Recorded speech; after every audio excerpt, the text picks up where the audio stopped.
Halo guysku, Bang Tusa update di sini. Selamat datang dan selamat bergabung saya ucapkan ya teman-teman. Kali ini kembali masih dalam suasana parade IPO Januari 2024 teman-teman ya. Nah, kita akan membahas lagi teman-teman prospektus dari perusahaan yang akan listing di Bursa Efek Indonesia teman-teman ya. Langsung saja teman-teman, kali ini kita kedatangan PT Manggung Polah Raya Tbk dengan kode sahamnya itu MANG, MANG. Untuk sektornya ada di infrastruktur ya teman-teman. Untuk kegiatan usahanya ada heavy construction dan civil engineering.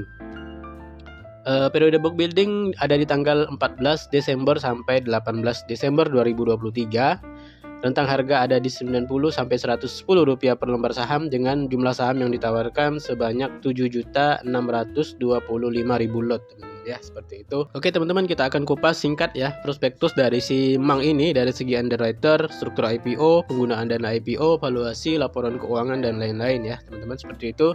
Seperti biasa, disclaimer video ini saya buat sebagai media informasi dan edukasi kepada teman-teman, juga sebagai bahan pertimbangan apakah nantinya teman-teman akan ikut meramaikan IPO-nya si Mang ini atau tidak. Tidak ada ajakan, paksaan, atau ancaman untuk membeli saham IPO tertentu. Semua yang saya sampaikan bersumber dari prospektus perusahaan. Seperti itu guys ya. Oke teman-teman, kita bahas dulu profil singkatnya ya untuk si PT Manggung Polah Raya ini. Jadi Mang ini teman-teman sudah berdiri sejak tahun 1992 dengan kegiatan usaha awal yaitu jasa konstruksi dan perdagangan. Hingga prospektus ini diterbitkan, perusahaan telah bertumbuh dan melakukan usaha utama dalam bidang jasa konstruksi gedung, pembangunan infrastruktur jalan, serta fasilitas produksi aspal, hot mix, dan beton siap pakai atau ready mix, teman-teman. Nah, jadi dia itu punya usaha konstruksi, kemudian ada produksi aspal juga ya teman-teman, serta beton siap pakai. Dengan pengalaman kurang lebih 30 tahun, perseroan telah mengerjakan proyek-proyek baik dari instansi pemerintah dan juga swasta ya. Perseroan telah menyelesaikan proyek gedung BPKP Perwakilan Sulawesi Tengah, kemudian renovasi Menara Siger Bakauheni Lampung, proyek reservoir tank Bandara Kuala Namu. Perseroan juga memiliki pabrik beton dan pabrik aspal. Nah, itu tadi teman-teman mengenai profil singkat dari PT Manggung Polah Raya Tbk ya teman-teman. Jadi dia itu merupakan perusahaan konstruksi ya. Jadi dia ini mirip dengan si asli teman-teman yang kemarin kita bahas ya. Nah, cuman bedanya ini masuk ke dalam papan akselerasi ya teman-teman untuk si Mang ini. Kemudian ini juga perusahaan yang pemegang sahamnya itu merupakan kader partai teman-teman. Nah, ini juga mirip dengan si asli kemarin ya. Kalau asli kemarin itu kader partai juga ya, partai hijau. Nah, ini si Mang ini pengendalinya itu kader partai kuning teman-teman, seperti itu. Dan untuk informasi tambahan bahwa ini Mang ini merupakan perusahaan keluarga ya teman-teman. Jadi dimiliki oleh kader partai beserta keluarganya, seperti itu. Oke, kita akan langsung saja bahas ya teman-teman untuk IPO dari PT Manggung Polah Raya Tbk. Oke teman-teman, kita bahas dulu yang pertama di sini adalah mengenai indikasi jadwal IPO ya. Jadi si Mang ini akan memulai masa offeringnya pada tanggal 3 sampai 9 Januari 2024 dan akan listing di Bursa Efek Indonesia pada tanggal 11 Januari 2024 dengan penjamin emisi atau underwriter itu adalah PG teman-teman, atau Panca Global Sekuritas ya, seperti itu. Nah, untuk dari historis dan track recordnya si PG ini itu sudah sering mengawal saham IPO ya teman-teman, tapi dia itu lebih sering join teman-teman. Kebanyakan join ya untuk IPO yang dikawal si PG. Nah, yang terakhir banget dia itu mengawal saham IPO STRK ya teman-teman. Nah, ini arah 3 atau 4 kali ya seingat saya teman-teman, dan ini ngasih cuan teman-teman untuk yang ikut IPO-nya karena ARA dan bonus waran pula kemarin untuk si STRK ya. Kemudian sebelum STRK dia sempat mengawal saham IPO Koci ya teman-teman. Nah, Koci ini dia jadi underwriter tunggal guys ya, dan berhasil tutup di zona merah untuk si Koci guys ya. Dan nggak nyampe sebulan kok ya, kalau nggak salah Koci itu langsung nyentuh ke harga 50, yaitu underwriternya si PG dan jadi underwriter tunggal. Seperti itu guys ya, itu untuk historis 2023. Kemudian untuk di 2022 ya, ini juga ada beberapa saham yang dikawal oleh si PG dan ini juga join ya teman-teman. Sempat mengawal saham IPO BSBK ya teman-teman. BSBK itu ARA 2 kali ya teman-teman untuk IPO-nya, dikawal oleh PG dan join dengan sekuritas lain. Kemudian lebih lama lagi dia mengawal saham IPO JAR ya. JAR ini juga join dengan sekuritas lain dan berhasil ngasih cuan juga untuk yang ikut IPO-nya JAR. Seperti itu. Kemudian lebih lama lagi dia sempat mengawal saham IPO WinAir. WinAir ini juga join dengan sekuritas lain dan berhasil arah 2 atau 3 kali ya seingat saya. Seperti itu teman-teman. Nah, dari semua saham IPO tadi yang saya sebutkan ya, yang tidak balik ke harga gocap itu cuman JAR teman-teman. Kayak WinAir, BSBK itu bertengger di harga 50 ya. Apa yang paling parah sih si Koci ya teman-teman, baru IPO langsung turun dan nggak nyampe sebulan udah langsung ke 50. Seperti itu guys. Itu adalah track record dari si underwriternya Panca Global Sekuritas. Nah, kita lanjut di sini mengenai penawaran ya atau struktur IPO. Jadi sebanyak-banyaknya 762.500.000 lembar saham atau mewakili sebanyak-banyaknya 20% dari modal yang ditempatkan dan disetor penuh yang akan ditawarkan ya ke masyarakat dengan nilai nominal ada di Rp20. Tentang harga IPO ada di Rp90 sampai Rp110 per lembar saham dengan nilai emisi IPO sebanyak-banyaknya Rp83.875.000.000. Seperti itu guys. Nah, ini untuk struktur IPO dari si Mang ya. Untuk nilai emisinya kecil ya teman-teman, sekitar 80 miliaran, di bawah 100 miliar. Seperti itu guys. Nah, kemudian di sini ada waran ya teman-teman. Di dalam IPO ini kita akan dikasih waran ya dari si Mang. Baik banget nih si Mang guys. Warannya 10:3 teman-teman ya. Setiap pembelian 10 saham baru akan mendapatkan waran 3 seperti itu guys. Oke teman-teman, kita lihat dulu di sini untuk struktur permodalan dari saham Mang ya teman-teman. Nah, ini pengendalinya adalah Muhammad Reza Pahlevi ya teman-teman, yang tadi saya bilang di awal sebagai kader Partai Kuning. Kemudian diikuti oleh Wiwi Robiatul Adawiyah, ini merupakan istri beliau. Kemudian ada Niketut Mariani dan ada Neize Gani. Nah, Neize Gani ini adalah ayah dari pengendali. Seperti itu guys ya. Untuk struktur permodalan dari si Mang. Nah, kita masuk di sini ada lockup ya teman-teman. Jadi untuk Bapak Neize tadi, kemudian ada Ibu Wiwi dan satu lagi itu akan di lockup selama 8 bulan setelah Mang ini IPO. Nah, sedangkan khusus untuk pengendali yaitu Muhammad Reza Pahlevi itu akan di lock ya, dan menyatakan tidak akan melepaskan pengendalian sahamnya sekurang-kurangnya 1 tahun setelah Mang ini IPO. Seperti itu guys. Ini info lock-up-nya ya.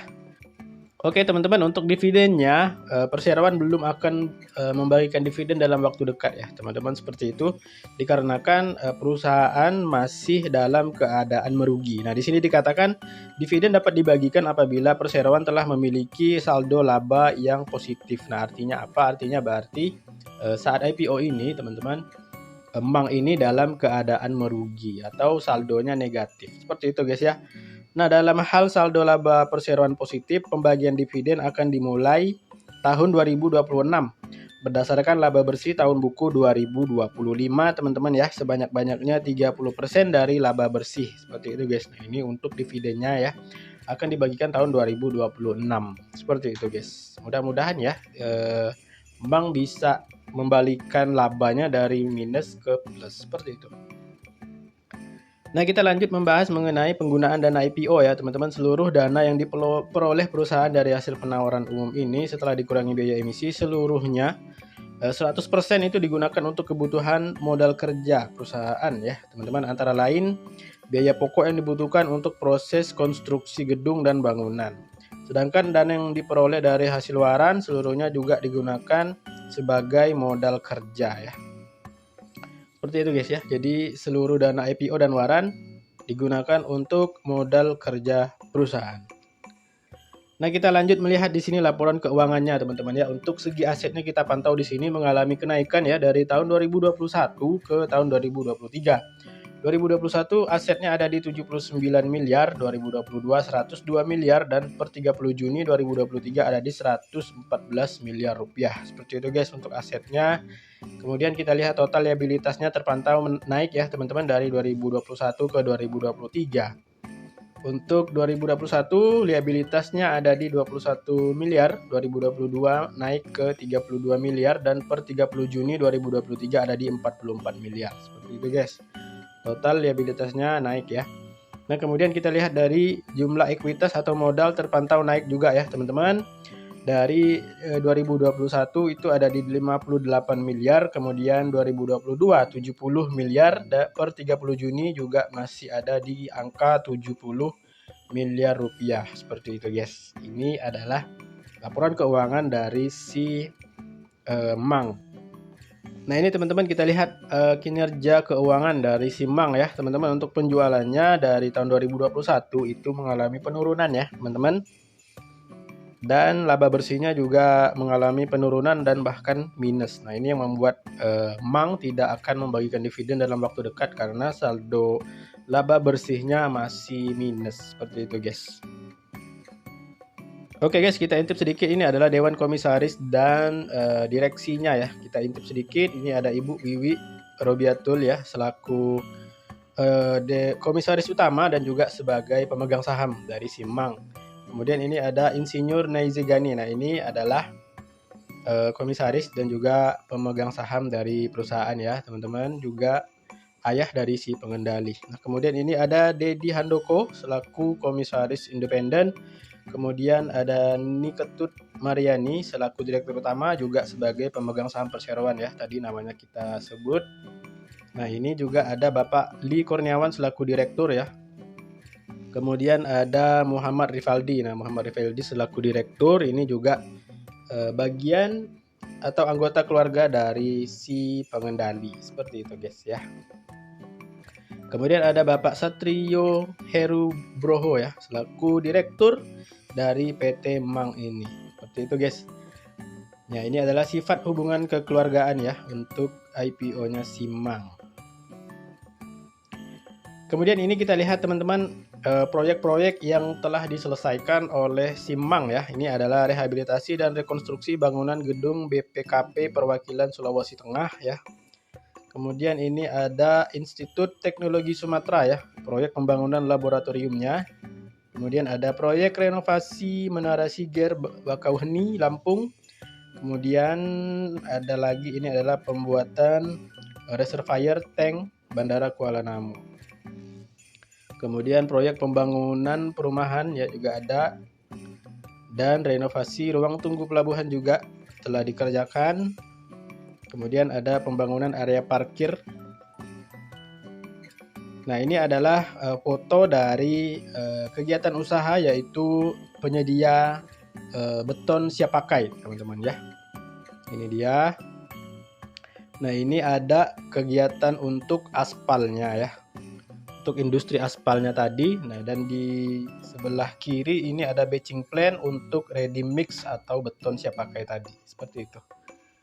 Nah, ini juga untuk aspal ya teman-teman.